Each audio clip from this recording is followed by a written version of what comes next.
Hey everyone, welcome to the Stripology podcast. I'm Wendy, your host, and today we have a really special guest with us, Miss Bella Darling. Welcome. Hello. Thank you so much for being here. So Bella is in so many different ways an amazing asset to the industry. She's fiercely passionate about the industry, and we're about to find out more about that as to how your life has been shaped. And yeah, also congratulations on your recent wins. Thank Bella, you. if you haven't heard, is an amazing showgirl, um, gracing the stages in many different cities, and also a research. How do I say this? I was like, how do I say this? But you've done a thesis on the sex work industry, which sounds really interesting. And I'm really interested to talk about this today because there's a find. um, yeah, so a broad topic, but some really interesting findings there. And also, you're actively working in the industry as a dancer, as a stripper, and also as a house mom. Yeah. So amazing. I would love to hear about, your shaping, in your upbringing. You've got a really interesting upbringing, in regards to the sex work industry. And yeah, if you could tell us a little bit about that. Yeah, so I come from a family of strippers. I'm a second generation stripper. My mum was a stripper, and my dad and my stepmom are still currently in the industry. They actually work as a duo expertise. You might have seen them online. They do their own little Mr. and Mrs. Stripper acts. But it's been amazing. My mum met my dad and turned him into a stripper. My dad met my stepmom and turned her into a stripper. So Oh, I love that. Yeah, it's a little bit intoxicating, isn't it? I've been trying with my husband for so long, but he won't do it. I'm like, you have to do it. I'm like, you would be amazing. That's so cool. And so, yeah, like coming from a family of strippers, how did that feel for you growing up, and what sort of impact did that have for you? yeah, I mean, I really got to see from a very young age how differently people in the adult industry were treated. I think even when I was in kindergarten, like 5 or 6 years old, people weren't allowed to come to my house. And at that age, you have no understanding of why it was because their parents saw my parents as bad. And, kids repeat everything they hear. And they'd often be saying a lot of awful things about how my mum and dad are bad people and calling them awful names. And that was the first time it really appeared, but that happened throughout my entire life moving forward. And it also got pretty rough in high school. It started to get to the point as well where kids on the bus, their dads had magazines where my mum had been featured, like penthouse magazines. Oh, And so that was very hot topical when I was in high school about how my mum posed nude in magazines. But mm, I mean, if anything, it's just really made me fight harder as an advocate for the industry because at no point did being in the industry affect their ability to raise me. They were still amazing parents. They still did everything to provide for me, and I had a great childhood, except for how awful everyone else was. yeah, other people's opinions. Yeah. Yeah. I mean, because it is a job, it is a legitimate job, and one that, yeah, it's, publicly, especially I imagine in that era, there's not the ability to sort of like hide online, it's you're printed in magazines, like your very face out in order to be successful. And, your parents were very successful, yeah, like doing a lot of tour shows and Yeah. So my mum was a touring showgirl. Soon as she hit the ground running in the industry, she was a model internationally. She was from Canada. And when she came to Australia, she decided she wanted to live here, make ends meet. She joined the industry, and yeah, she very quickly started touring across Australia. And when she was touring through Sydney, that was when she met my dad at a show. She was performing it at one of the clubs. And yeah, she got one of the girls to bring him backstage afterwards and was like, "Who are you? What's your story?" And basically told him, like, "You should be a stripper, you're hot." And they developed a double show. They did a Dirty Dancing double, and they toured nationally with that. And they even got on the cover of Penthouse magazine. They have the Dirty Dancing special with Bambi and Daz. That's so cool. That's Yeah. amazing. Like I love that your mum's just like just sees through time like this is it, you are the one, and then the rest is history. And also on your dad's side, like that he was willing and open to just go on the ride, that's Yeah. really cool. Yeah, like I think he's been in the industry now for 36 years, and a lot of my childhood, I recall he was very involved in like Manpower and Hot Shots because that was very big in the 90s. So like Hmm. men's dance group. It's kind of made a return with Magic Man now as well. But yeah, I used to attend a lot of those with my nan, like his mum, and all of the women everywhere. And I always have all these photos like dated by you where I'm sitting with the Hot Shots. Okay, that's amazing. So much memorabilia. Yeah. That's cool. And so, like, as a child witnessing all of this, was that like, how did that feel for you? I mean, it was just my everyday. Like, Mhm. that's what I was used to. So I never felt negatively impacted by it. Like, I think there's a lot of there's a lot of negative connotation towards like children being adjacent to the industry, but I don't think that there was any kind of like grooming aspect or anything negative. Everyone was always very respectful. I was, not completely aware of everything going on.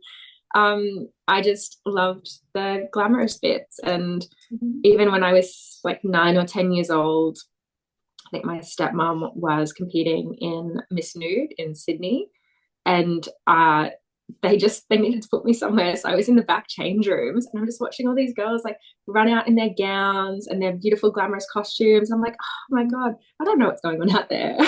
But like all the beautiful girls, and they're all like coming and patting my head, like, oh, hello. Yeah, yeah. I mean, like I can only imagine, but through a child's filter, seeing like the costumes and the dress up and like the creative side of it, the energy and the fun, it would, yeah, I can like for me, I know I would have been just so in awe and so inspired. And then when it comes to the nudity part, I mean, if you go back, to where we all came from in the tribes and you know that's how people lived, Yeah, and like everyone around, in their birthday suits, like it's so yeah, natural actually, to yeah, just to be around that and supportive. The stripping industry is such like a supportive community, and it's really got that vibe, so yeah, like it's interesting to think that maybe someone on the outside could view that as inappropriate, or it's kind of putting their own judgment projecting onto that situation. yeah, exactly. And I think like whenever I get the chance to meet women in the industry today who, are dancing while raising kids, I love to say like my parents were in the industry very actively when they're raising me. It had no negative effects. Like, well done, you're doing a good job. Like, you're supporting your kids, you're doing everything right, you're doing what you need to do. Yeah, exactly. And so I'd love to you know head towards your research in your thesis, around the impacts of the industry through time for workers in different avenues. So, would you like to Yeah, share about that? yeah, absolutely. So I did a study. Um, I did this about 2 years ago now, but it was basically looking at the effects of the adult/sex industry on the personal sexual proclivities of workers. And we were specifically looking at the length of time and the different areas of the industry that people exist and work in. So the total participants of the data we could actually use was 101 workers, 91 female and only one male, 7 non-binary and 2 other who didn't specify, with a mean age of 28. I found pretty interesting. It was all anonymous, and we basically were trying to answer 2 questions relating to changes in sex drive, sexual desire, sexual activity frequency, sexual interest, sexual behavior, and sexual fantasies, expecting them to be different for individuals whose roles within the industry were more sexually explicit or involved more sexual acts or sexual activity. So, say, full service workers in brothels or escorts or even OnlyFans creators theoretically would be more negatively impacted. We also looked at the time associated with negative changes in sex drive, sexual desire, sexual activity frequency, and then positive changes with sexual interest, sexual behavior, sexual fantasies. The good news is that none of these things were statistically significant, which basically means that no matter where you exist in the industry or how long you were in the industry for, there weren't negative impacts on your sexual desires, your sexual frequency, your fantasies, which, yeah, it negates a lot of the current research that's out there, but basically means that the industry isn't harming us as much as people think it is. Yeah, the only statistically significant finding we actually did find was a change in sexuality or sexual preference. And that was for women. The longer they spent time in the industry, the more they tended to sway from straight into either bisexual or gay, which I found very interesting. Yeah. And so to everyone out there listening, I'm sure that, you might have a giggle about that because there's so many layers to that as to why that could be potentially relatable, especially through time, being exposed to, say, men, if you enter in as a straight, person into men and then sort of swaying away from that Yeah.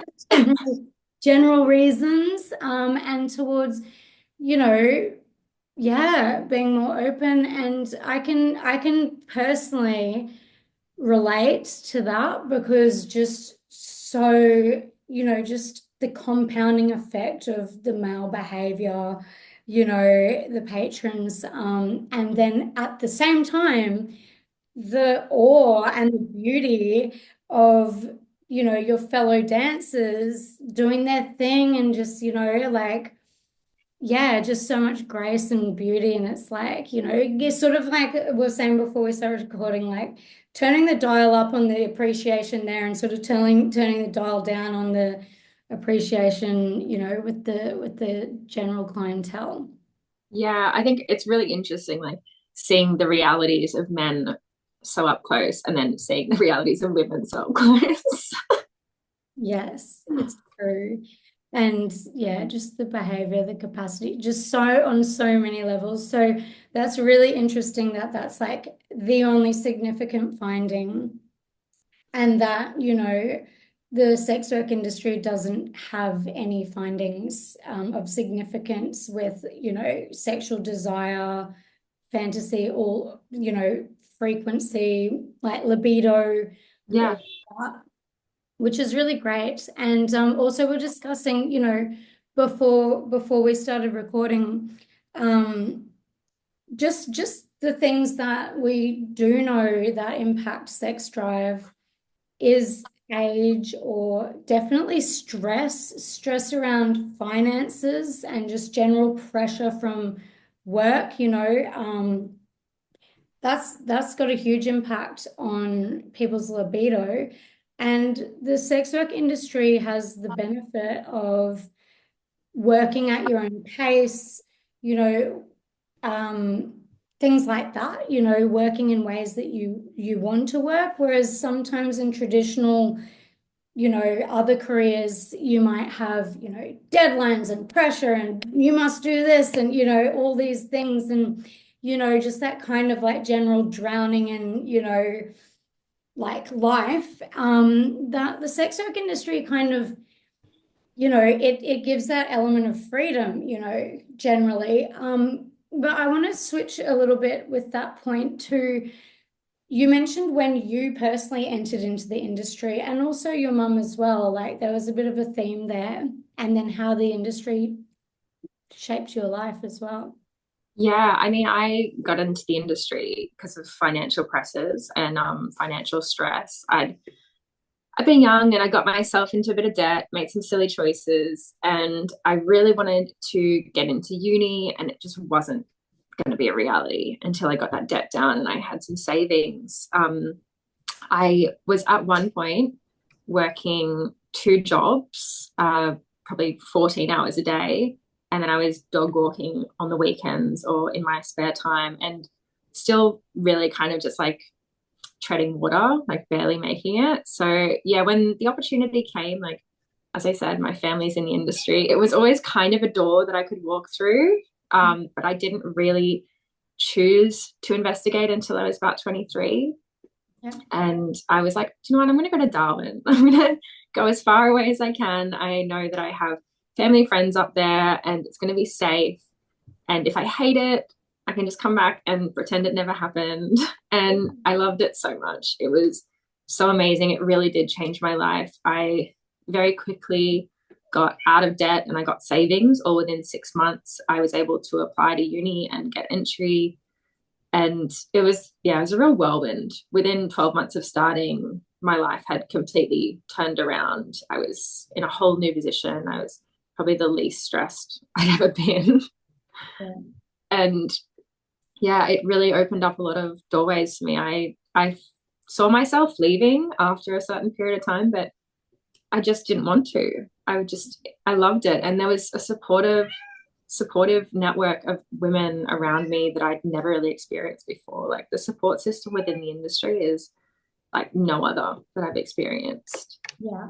Yeah. It's so beautiful. Yeah. And I can relate as well. Like I didn't start until I was 25. And the majority of my uni degree was what was it? All of it.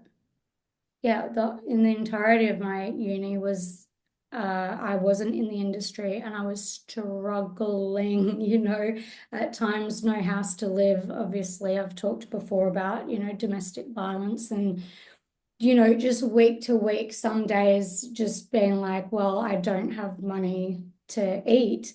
And I would always, because I love plants and gardening, you know, I'd always eye out people's, you know, fruit trees or, you know, veggie patches on my walk back from the bus stop or the train station, wherever I happen to be living, you know, just to, you know, maybe cook some pasta up and be able to create a sauce, you know, like literally times like that where, you know, yeah, as soon as I was brave enough in a few ways, but to get into the industry, you know, that just completely flipped. And then, you know, realizing, wow, I have the funds now to not be just in survival mode, but actually eat the gourmet foods, you know, and just that was the beginning of it, finding myself in like little gourmet delis going, wow, like what is going on? Um, and as well, like you touched on the idea of this is just to get me through. This is a patch and then to move on, but then finding actually you love it. And same with me. Well, I always sort of was drawn to it as well. But you know, it's like, what do they say? You know, I came for the whatever and I stayed for the, you know, whatever. But it's true. It's such a beautiful community because if, you know, from the outside in, there might be certain viewpoints or judgments or whatever, but from within, it's like you're all in it together and there's this beautiful camaraderie between fellow dancers. And yeah, it's just really, really nice. So yeah, I'd love to ask you about like that switch for you of like, this is just temporary to get out of debt and then like staying for the view or whatever. Yeah. I think, the first year definitely it felt like I was still automatically in survival mode. Like I needed to get all that money saved. I, you know, got myself to a place where I paid off my debt. I had a bit of savings. I got myself into uni. But it took me a while to kind of like switch off that brain. I think my partner at the time, my ex, he had to really like grab me and like shake me, be like, you need to slow down. I was so used to working like crazy hours in, regular civ jobs. And burnout in this industry is like no other. It's really something else. So I was still trying to work, 5 to 7 days a week, if possible, while doing uni full time. And I think I lasted about a year and then I was so burnt out and I really had to slow down. But when I started looking at the industry differently, like stop looking just for survival and really just appreciating it for what it was, like I could really be flexible and, choose my times and choose my schedule based on what suited me. And, I really lent on my community and all these amazing women I had around me. And I realized like, I mean, I've been really lucky, but the clubs that I was working at were so supportive. And I just felt like there was so much for me to lean on that I hadn't experienced previously in my normal civ work. So yeah, my mentality really shifted from then, because why would I want to go back to just a regular like retail job where no one really cares about me when I have this amazing support network in this industry and I can choose exactly when I want to work and there's so much freedom. Yeah, for sure, definitely. And yeah, which sort of I do want to ask you about like your role as house mom, because speaking of, support in the industry, as such, that as well for me is so relatable where, really, and so just before we get into the house mom thing, like the point that you made about that switch, I feel you on that with the having to work, just being so used to, I guess, fear being a drive or, so many things. Worthiness, just, yeah, there's a lot, but, in my own journey, like noticing, yeah, I had to, for my first 3.5 years of stripping, I was still a scientist because I was too scared to, go full time. So in order to do what I loved, I'd work all week and then work all weekend and, all of that. And when I was at uni, I was working full time as, in different various jobs, but in a lab, like at night and then uni full time. And I was just so used to these huge, massive days with no breaks just to get through, just to survive week to week, and so it takes like the nervous system some time to catch up and go, hang on a second, like it doesn't need to be this frantic. It took me probably longer than I'd like to admit, but there were definitely, so going full time, minimum of about 6 years where I worked 6 nights minimum a week.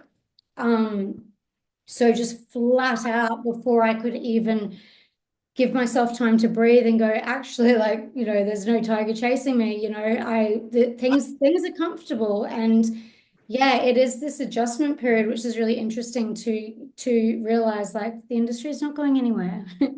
It's not going anywhere. Like, hang on, you can shape it to what suits you and, yeah, really like giving yourself that space. It is interesting. It's hard to adjust to that, right?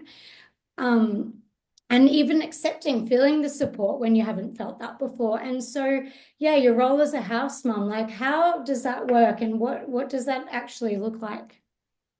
So it's a bit of a new role at our club now, at Men's Gallery in Sydney. And I put myself up for it. I asked if I could. When I first started, it was an unpaid role. I was just like, can I show you that this can be valuable? Can I show you that, we can make changes and make things better for the girls? And yeah, eventually my bosses saw that it was doing some good. So thankfully, I am getting paid for some hours now. But at the moment, it just looks like making sure the girls are comfortable. I, tidy up and moderate the change room. I have $100 a week to spend on snacks and refreshments, and I make sure there's lots to nibble on, during the night up in the change room, make sure everything's tidy. We have a whiteboard. I put up notices. We have our own group chat on WhatsApp just with the dancers to communicate anything. Mm.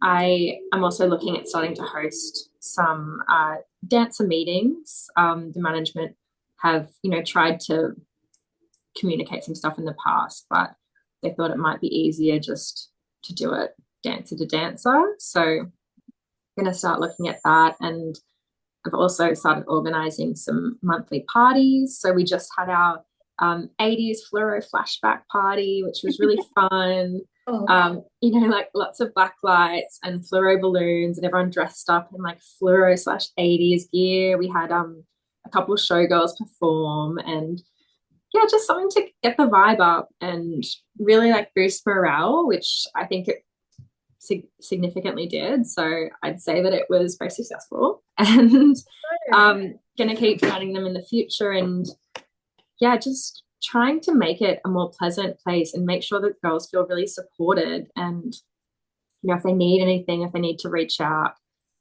I'm there for them to ask questions. I've also just started doing some workshops and coaching at the club as well. So if any of the girls are interested in going into anything showgirl, I'm basically just teaching them the ropes and the basics. I did a couple workshops not too long ago, and I just did a buck show the other day, which they haven't really been popular at men's for a few years, and I used to do them all the time. So when I got the chance to do one, they booked one in. All the girls were like, "Oh my god, that's crazy! I've never seen anything like that." So now I'm teaching them how to do some buck shows. So hopefully we can have a few girls that are up to speed on stuff like that. And yeah, just create a more fun, interactive space. I want the girls to have more reasons, like create a good sense of community at the club.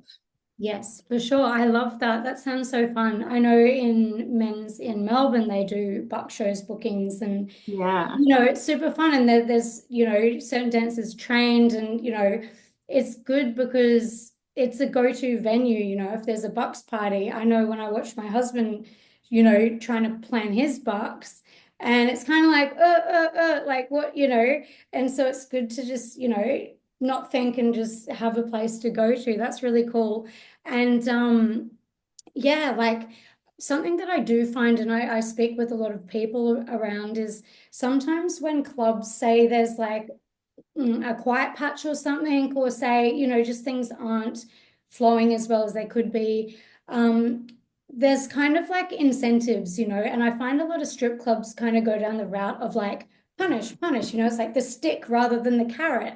We'll fine you if you're late, we'll fine you if this, we'll fine you if that, you won't get shifts, like a lot of punishment side. And I'm always like, well, people actually respond better to positive reinforcement. Like, where is that? So that sounds so good that you're creating that environment and that vibe, because a lot of the time it's like you can be working, it's like feeling like even just the smallest amount of appreciation, no matter what you're doing in the world, means a lot, So that's really cool that you're sort of like this go-between, and then actively thinking about like, what are ways that you can give back to keep the community feeling appreciated and have fun along the way. Like, that's really, really cool. So that's amazing. Good on you.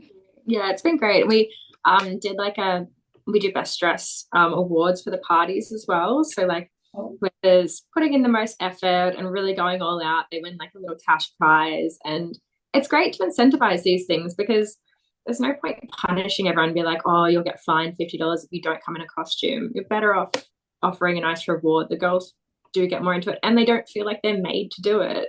Yes, that too. Yeah, because it's the line of work where kind of most people love any excuse to dress up and like have fun and get crazy. And yeah, absolutely. Like there are some clubs out there that, even the threat of like being fired all the time, and it's like, yeah, I get it. Like a paranoid worker is a good worker, but they're not having fun, and it's like this is an environment of entertainment. So that's really cool. I love hearing that. So good on you.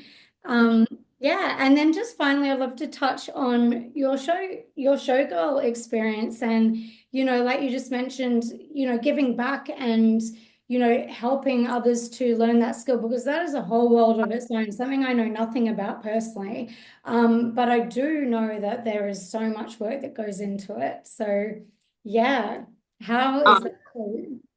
it's yeah, it's its own world. It's its own entity in the industry. I am just so inspired by all of the showgirls across Australia. I think Australia especially has some of the most incredible showgirls. Yeah. I really only got back into showgirling last year, and Miss New South Wales was my first competition, which I won, which I was so shocked. It's awesome. It was such an incredible experience, and getting to go to the finals in Adelaide for Miss Nude Australia was such an honor. And just every time I saw one of those girls, like all the finalists on the stage, like I was just in awe. It's so amazing to be around all of these talented, amazing girls, and everyone shines in their own way. And it's just so interesting because you have girls coming from like professional dance backgrounds or gymnastic backgrounds, pole dancing backgrounds, and you can really see everyone's strengths, but the way they play to it and how they make themselves the best in their specific place is just Oh, it's incredible. yeah. Just, yeah, like that is not something that I do, but I did judge Miss Firm last year and I was like, this is impossible. This is like what do I do here? Like, this is really, really hard because it's just so incredible. And then just, through my years of dancing as well, like working at Penthouse and working at, Men's in Melbourne and different places where they have very frequent shows that are amazing. And it's like sometimes if the show is so wow, I just get torn between I need to be hustling, but I want to see this show. Like, and sometimes in Men's Gallery, they have these rooms with clear glass. It's sort of like this fishbowl area, and you can see the stage. And sometimes, I'd be like, if I go to dance, I'd be like, we got to go in here so we, let's watch the show as well. Like, yeah, it's just, yeah, so amazing. And there's so much work that goes into it behind the scenes, like the choreography, the costumes, the music, the lighting, everything. It's a whole Yeah. Oh, it does take so much. It takes weeks, if not months, depending on the show. Really like, yeah, creating these costumes, the props, the music. I'm extremely blessed. My partner is so supportive as well. He is Rhinestone Daddy. So he does a lot of like the prop embellishments for a lot of showgirls now. And he's actually sponsoring several comps this year. He's sponsoring just about every Miss Nude. Oh, So wow. lots of prizes for everyone, lots of customized buckets and sparkly everything. Um, but it's amazing because he got started in all of that just randomly because I was rhinestoning my stuff for my mobster show for Miss New South Wales. And yeah, the amount of stuff, like just looking at it, I very much underestimated how much time it would take. So I'd set myself up on tours as well leading up to the competition. I was away in Darwin. I'm like, oh my God, can you help me finish this? And he just has such a natural talent for it. It was so much better than my work, and he's never done it before. I'm like, how is that so neat? So I ended up, I'm like, I'll take you out to dinner if you just do this. Yeah. So started on a little deal, and then he's had so much interest. So it's been so wonderful to again have like someone so supportive Yeah. and really making sure that I'm looking my best every time I go on the stage. I think it does take a village to put these shows together. Yes, Like, totally. it's hard to get this stuff done on your own. I mix my music a bit, but I also love to use like Jade Profusion Studios because she's a weapon. Like she's a professional. They're beautiful mixes. And, you know, I think the more you reach out and the more you lean on your community, I've realized that's how you're going to do your best work. It's how you're going to get your best stuff. I don't come from a professional dance background or a gymnastics or a pole background. I'm just vibing out there. So it's just 8 years of stripping and just loving what I do. And I love the creative concept and coming up with like a little narrative and a storyline and making my shows like very like creatively rich. That's kind of where I thrive in it. But Yeah. I've been seeking out help. I've been going and getting like pole training and getting like one-on-one coaching and trying to improve in a lot of areas. But yeah, you can't do it alone. You need to reach out to your community and try to get better.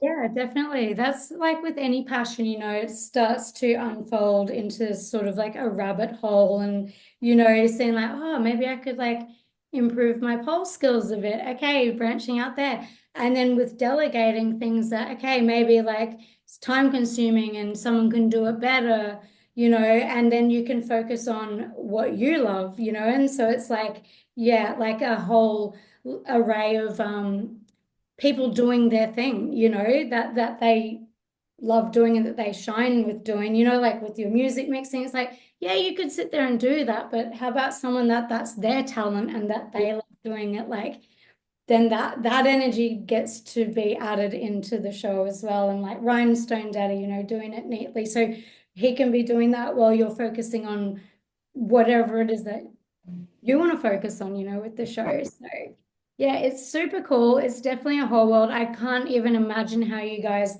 travel from city to city with all of your props and It's crazy. everything. I've been getting the hang of ordering a lot of stuff to be picked up at like those, 24-hour post office boxes in whichever city I'm going to. Yeah, Because yeah. go traveling with it. I know a lot of the Melbourne girls traveling to Adelaide just drive. Um, Yeah. yeah, because getting all that stuff to and from, it's a whole headache. Yeah.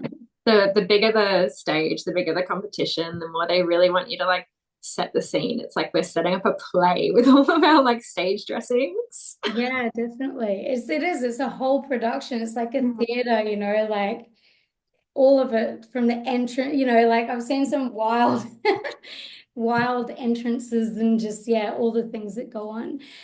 So to wrap up today, I just want to thank you so much for sharing and also all of your contributions that you do to the industry. It's amazing. It takes special people like you that just go, hey, like this is something I care about. This is what I'm passionate about. And it's not often that people from outside of the industry feel that, so it's got to come from within the industry. So that's really amazing. Is there anything else that you'd like to share before we wrap up? No, I think that's everything. Okay, cool. Thank Thank you so you. much. And I'll see everyone next week.